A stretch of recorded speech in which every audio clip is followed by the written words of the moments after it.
La Resortera.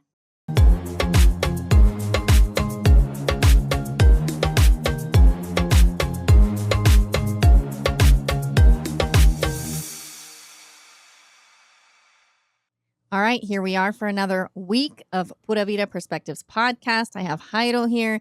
We have another guest speaker.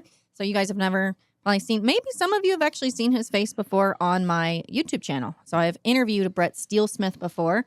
He has an amazing organization that we're going to talk about today. So Jairo and I, one thing that we have talked about in the past a lot is how can we make positive impacts here in the country? Who can we pair up with? You know, we can use our voice, our platforms in order to highlight, you know, other people that are making a difference. And we can also ourselves contribute and make differences. You know, we got some things in the works. Yep. So here's one of them, which is Brett Steelsmith with Tacos for Ticos. So maybe, Jairo, do you want to also introduce how you found Brett? Because you're the one who forwarded Brett to me. I met Brett, and it's just been awesome. Actually, Brett found me. Okay. Brett is the guy with the biggest heart I ever met.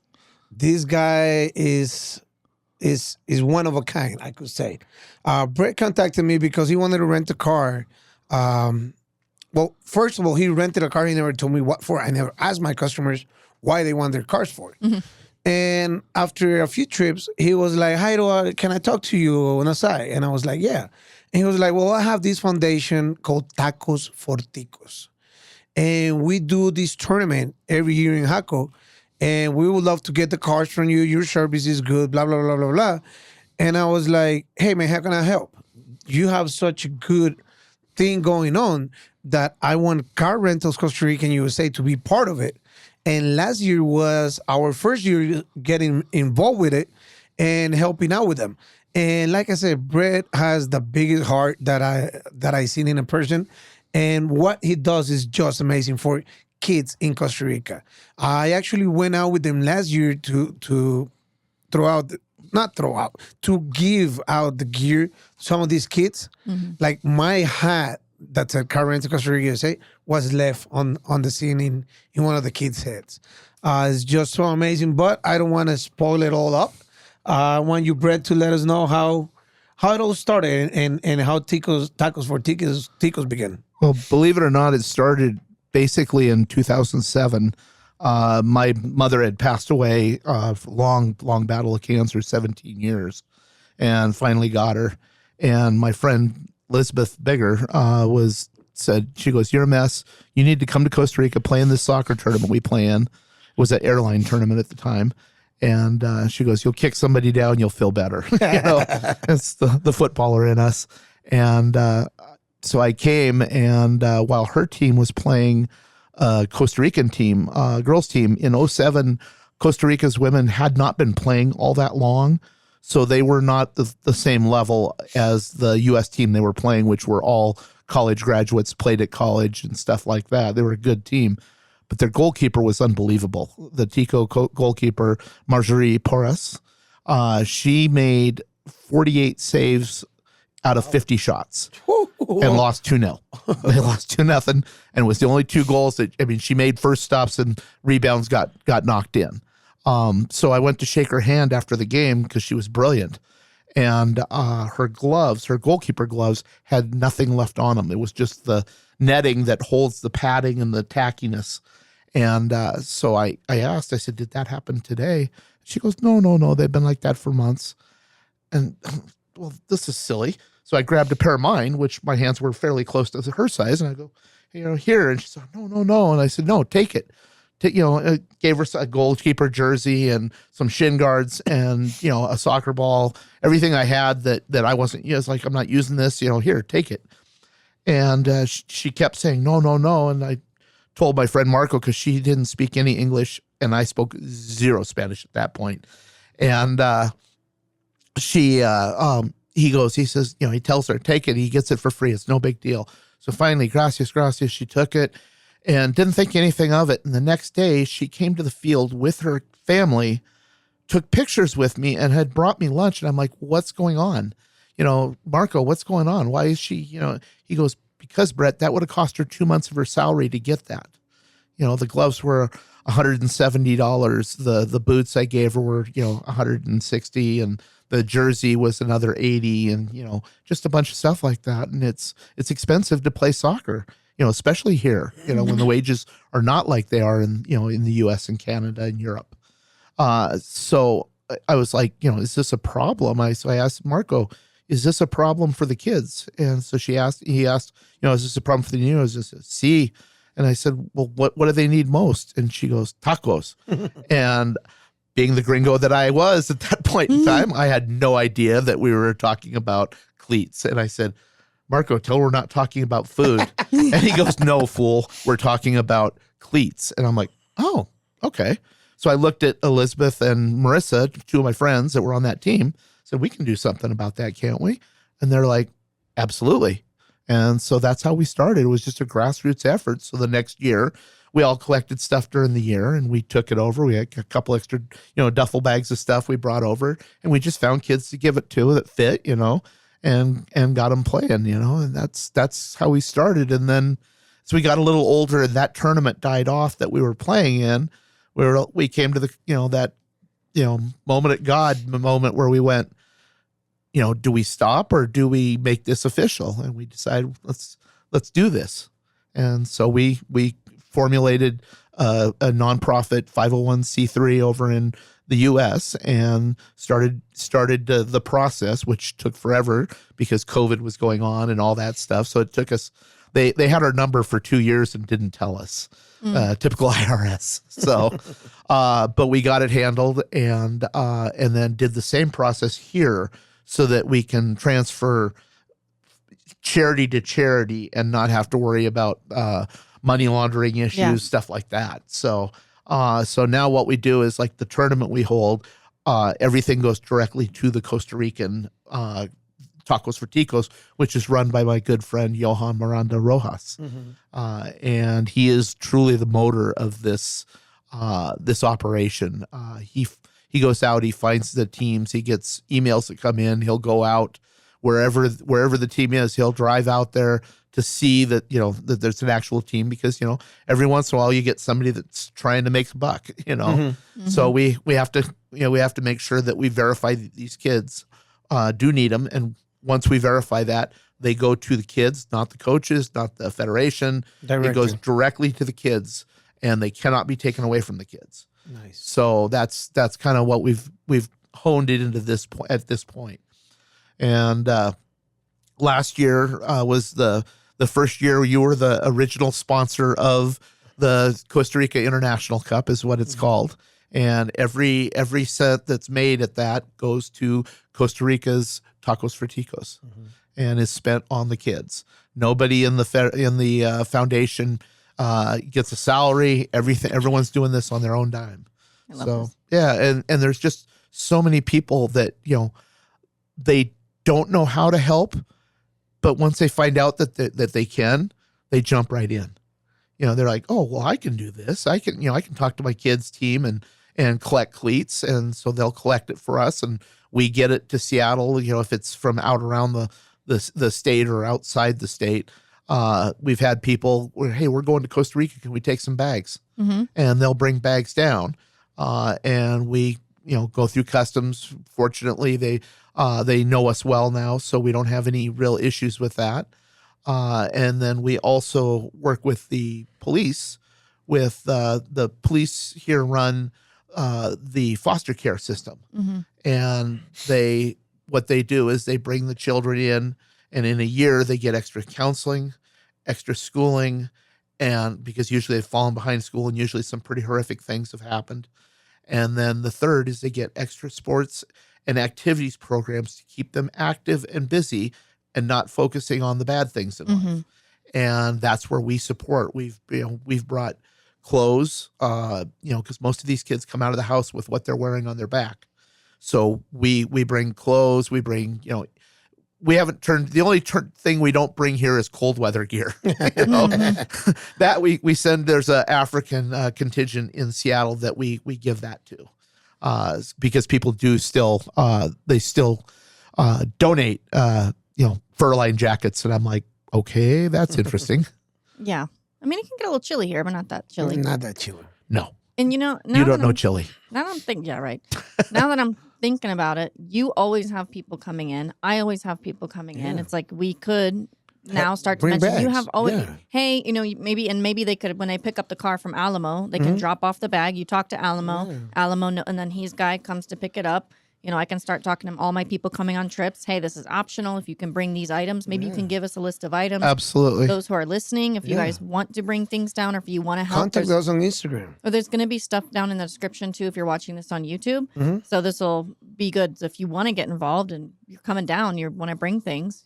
When I first met Brett and he told me about it, I was like, wow, I mean, this is such a great thing that you're doing, and you're doing it for kids in Costa Rica. You could have done in any other country, but you pick Costa Rica, and there's a bunch of kids that really need this help.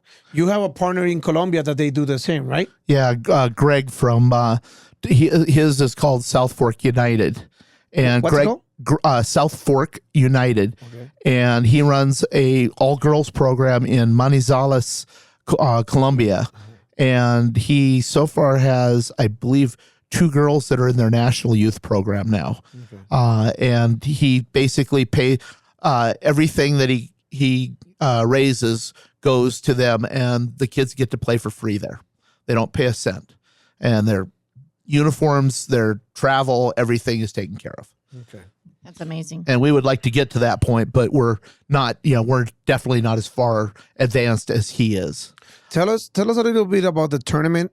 When is it? Where is it? So the tournament this year, tournament week, is April 21st to the 28th. The games will be the 23rd, 24th, and 25th, I believe, is what the Jaco Stadium has given us the fields for. Okay, so the games are in Jaco, and through those dates, what do usually you guys do through that week? During that week, we'll do usually 1 or 2 giveaways. We also go down to the futsal center, which is just at the north end of Jaco. And what we do is we rent the futsal center out, and we let all the kids that don't usually get to play there come in and play, and just hang out with them, and give kids that need cleats or indoors. We'll give them the boots they need if we have the sizes on hand. We give them that. We'll give them T-shirts. Last year we gave out 800 size 3 skill balls. So that's we just try to we want the people in the areas to know that we're here to help, and they can see what we're doing, and then also join in. They got to come out and have us there, and their kids got some stuff to play with and train with, and just our name got out there. And it's amazing because the futsal center called me, was it last month? Yeah, it was last month, on WhatsApp, and said, hey, we want to do that again next year. We want to double the time. We'll donate half the time. If you want to do that. I said, absolutely. There you go. Absolutely. There you go. So yeah, we tell everybody, hey, come along. We expected about 30 kids the first year we did this last year. We ended up with, I want to say it was right around 170 kids showed up. Ooh. Yeah. And fortunately we were able to give every single one something, whether it was a T-shirt, cleats, whatever. We got them something, and played with the kids. We had adult soccer, we had youth soccer, we had mixed, it's just a fun time, and it's the community getting together, and I think that there's a lot of people from the U.S. and Canada come over, and I don't think they know how much good they can do, because a lot of them will live in the expat world. They don't get out, and I keep telling everybody that I send here on vacations and stuff like that. I said the magic to Costa Rica is 2 things. It's the sights. It's when you get away and you find this really cool spot on the river, and the people. Mm-hmm. Those are the 2 things that make this place the most special place I've found in the world. That's just what I see. I love hearing that perspective of yours. That's a really, really cool one. It's true. I mean, you can't go anywhere in the U.S. or Canada and get the warmth that you get from the people here. That's right. and it's amazing. It's absolutely amazing. Like I say, I fell in love with Costa Rica on my first trip when I walked into the water and it was bathwater warm. Me from, everywhere I had swam was glacier water up in Seattle. So I walked in, I'm like, oh my gosh, I'm home. And this will be home once, like I said, I promised my father that I would be here till he's gone. And once he's gone, then I'll start my retirement process. And I'll start spending. Now you know who will help you with that retirement process, right? I think he's probably made a lot of good connections already, but I'm sure. But I mean, it's always helpful. Like banking is always an issue to try to figure out.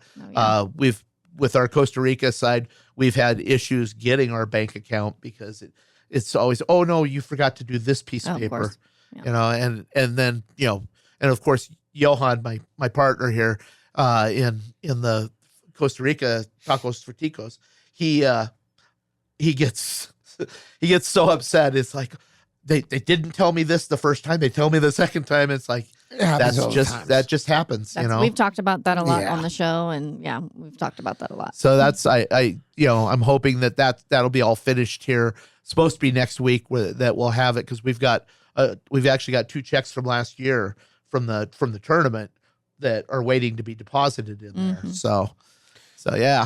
And it's funny how everything worked out because Brett contacted me and said, "Hi, I need a car rental because I'm coming over to work on the tournament for April." And I say, "Brett, when you coming?" He told me, "I'm coming this day." And I said, "Brett, we're recording podcast that day. I know, perfect. Why don't you come over?" And here he is. But not only that, tell us you were having lunch, breakfast, or something, and you ran into when I was in Liberia, and I landed in Liberia, and I was meeting with one of my assistants, Yanka, and I got to the hotel, and the hotel was fairly busy, and the clerk goes, "I'm so sorry, the king size bed in the room that you had selected we don't have any. We're out of them. Is that a problem to be in a full size bed instead?" I was like, "Absolutely not. I just need somewhere to close my eyes. I'm an old Army soldier. I've slept much worse places, let me tell you. A apple orchard in Germany is one place, but we got everything done. I walked over to the bar because that's where the restaurant was, and I was going to order some food because I was starving because the airlines feed you so well. Yeah, right. And the manager came over and she goes, "I heard you talking about, tacos for Ticos." And I said, "Yeah." She goes, "Could you tell me about that?" And I said, "Yeah, absolutely." So kind of filled her in with that. And she goes, First I wanted to thank you for not being an ugly tourist and arguing because we didn't have a room, that had the king size bed." And I said, no, this is business. This is, you just do what you do, I said, that's why would I get mad about something silly like that, And she goes, "Well, they ended up buying my dinner for me," which was surprising to me, but Genesis was her name. She's the assistant manager up there, and she was fantastic. But while we were talking, another gentleman sitting at the bar goes, "Excuse me," he says, he was a lawyer from San Jose here, and he goes up doing business up there, and he says, "Well, can you tell me about what you do?" And I told him, and he says, "Oh, I had a son that played for Saprissa." And he says, "And I had my second son was played for Consultants." Mm-hmm. And I was like, "Oh, well, that's interesting." One of my friends, her son is playing for Consultants right now. He's a goalkeeper, and so we started talking, and then he said, "Oh, I have a foundation too." I said, "Well, what is it?" And he says, "Well, I we help the orphans." And I said, "Well, I have somebody that wants to talk to you." So Sarah had reached out to me because we had done a giveaway with an orphanage in the Hako area that a friend of mine hooked us up with, and I unfortunately haven't been able to get a hold of them to find out. And then this dropped in our lap. So it's just, it's karma. Good karma. I'm very excited about that. I mean, some of you know I'm adopted, so I started my life in an orphanage, and that's something that's always been a passion of mine. And so yeah, I definitely want to get more involved here in the country in that, as well as some other things. And I wanted to mention this story because everything adds up. I mean, our podcast is about sharing perspectives of Costa Rica, but this is very, very different. Brett already shared his perspective of how he sees Costa Rica, but this is just such a great program that we want to be part of. And we want people out there that watch our podcast, if you want to help in any way with cleats, bringing uniforms, being in the tournament, who knows? Maybe you're watching and you have a team that you want to fly in to help these kids in Costa Rica, and you have those days off where you can bring. It's the tournament is not a kids tournament. Can you explain? Yeah, who plays in the tournament? It's a tournament for the kids, but it's played by adults. What we have is we have a tournament that is adults, men's, women's, over 35 women, and over 40 men's are the 4 divisions that we have. And basically, their tournament fees that they pay and a residual from the hotel is all donated to Tacos for Ticos, with the exception of what we pay for refereeing and anything else that we end up having expenses for. And it's fun. I was there last year. I was working. Yeah, I stopped by. Yeah, you stopped by. Yeah. I didn't play. I'm gonna see if somebody might sign me this year to play. There we go. But it's fun because people come out, locals from Jaco come out to watch the games. We had a team from Colombia. These girls were amazing. Yeah. These girls Yeah, were. this was Greg brought them in from Colombia. They're really good. Part of them soccer were his players. Manizales program, and then others were coaches that he did a coaching clinic and invited some of them to come play in the tournament. And then we went up to San Antonio with the girls. And in San Antonio, we gave away cleats, soccer balls, and They play with the kids. bunch of soccer gear to a community that definitely needs it. They're a farming community up there, and there's not a lot of money up there. So we're actually we've promised to go back there and supply them with cleats in our next trip. So in April, we'll be going back up there and putting cleats on every kid that plays. Yeah, that. so again, if you're watching and you love soccer and you want to come out and play or you want to come out and support, the dates are April 21st through the 28th is the tournament week, which we'll be doing, stuff. We'll be doing stuff at the indoor center. We'll be doing, at the futsal. We will be doing some tours and stuff with all the teams go on tours and stuff. We've got discounted costs for the Los Sueños Adventure Tour. Billy at Los Sueños has been fantastic. He's always been just a godsend for us in handling getting everybody through and getting it done between games and stuff. So he's been very good. The games will actually be, like I said, the 23rd, 24th, and I believe the 25th is the final day of the games. Yeah, it's how can they find you online? So online, you go to crsoccer.com. Soccercup.com is we have a tournament website.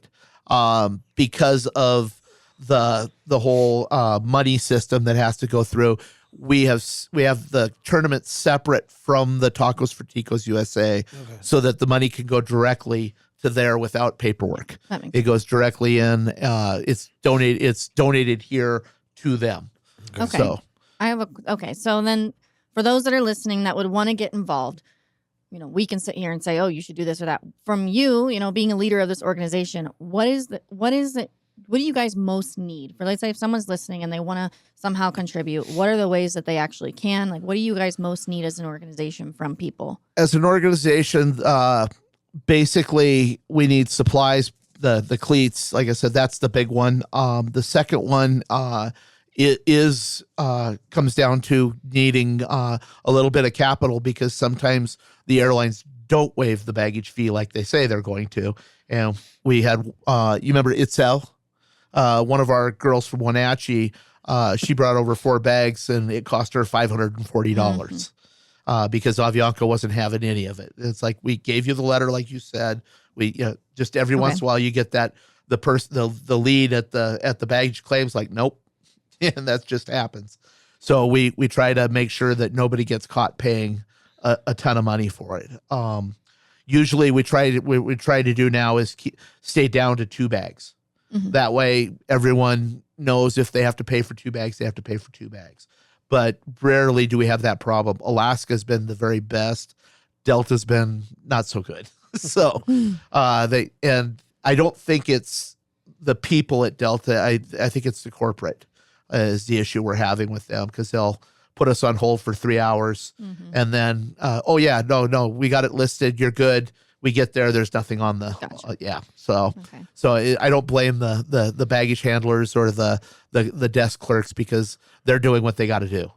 So, but that's the two things are basically funds there and or if you're going on a trip and you're around, either we've got a couple places that we collect cleats now. We got one in Virginia, one in Seattle, and down in California. So if you're in any of those areas, we can usually get you a bag or two to take over if you don't know any soccer players or anything like that. And if you do have kids playing soccer, talk to the coaches. The coaches know how to do a cleat drive, put the cleat drive together. We've got all the paperwork. We can send you all the information on how to do a proper cleat drive or uniform drive, whatever. And we'll find our way of getting it over here and getting it to the kids. How do they contact you or Johan? They can go on tacosforticos.com and they can write an email to either of us, Brett at tacosforticos.com, or you can do.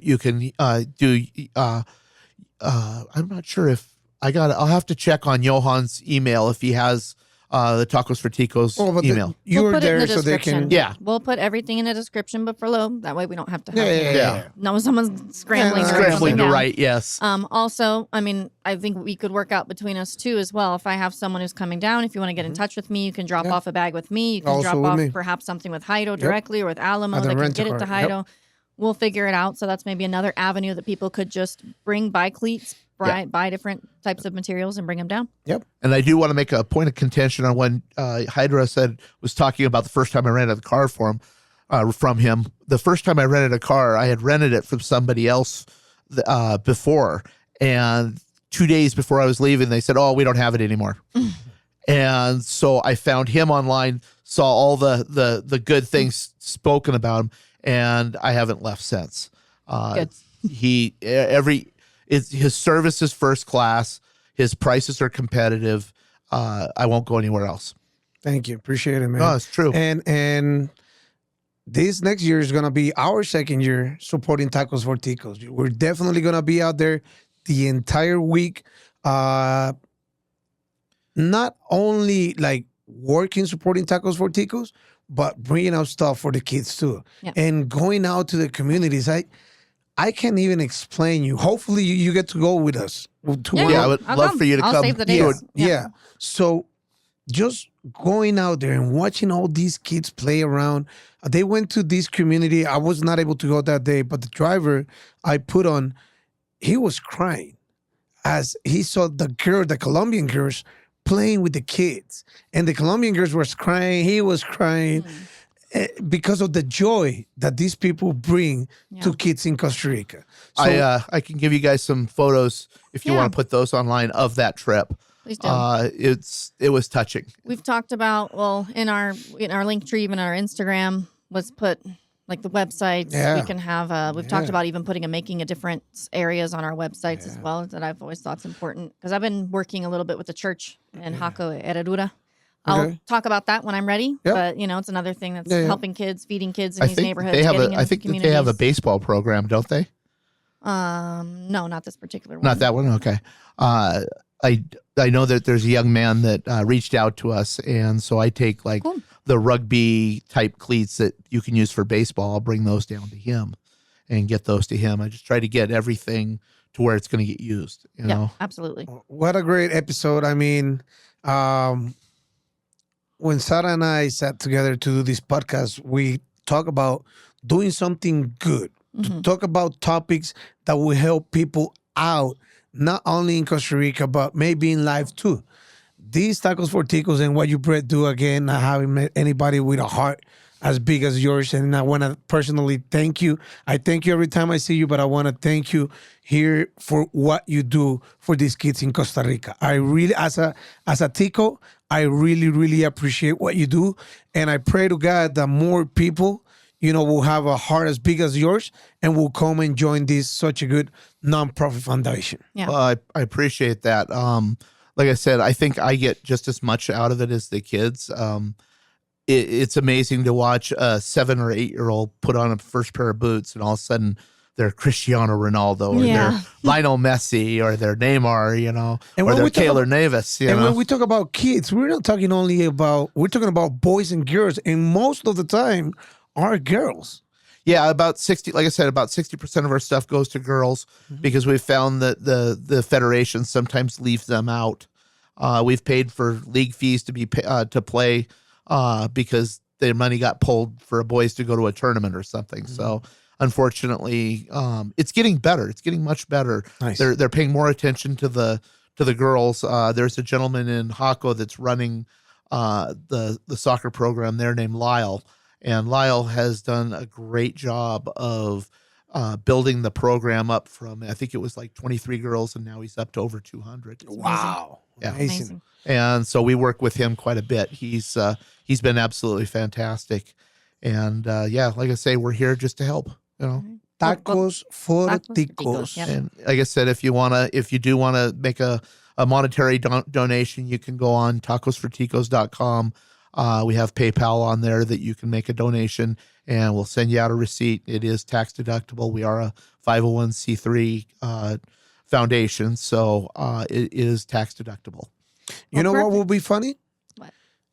To record one episode at the field of the Tacos for Ticos. Well, try it out. I'm sure we'll record something, put it on Yeah. YouTube. I'll definitely be there at the Yeah. event. And, Brett, we really appreciate you coming. Yes. Thank you for my everything pleasure. that you do. I think this has been a great episode, and hopefully this raises awareness for others. And we're going to have, more episodes like this. And if we Yes. can have some of the associates that you work with, well, we love to have them up to Yep. have them on the show too. Yes, I'd love for Johan to talk to you guys. He's the face of Costa Rican Tacos for Ticos, and so I would love for you guys We'll to have talk him to on. him and get his voice out there. Again, thank you for everything you guys do. It's like I said, we grow because we have more people spreading the news, and you guys are awesome. So I appreciate having you guys as help. All the help we can get, we'll use. Of course. All All right. right. Well, we'll see y'all next week. Thank we you appreciate for- you for tuning in. Yes, Pura Vida Perspectives is out.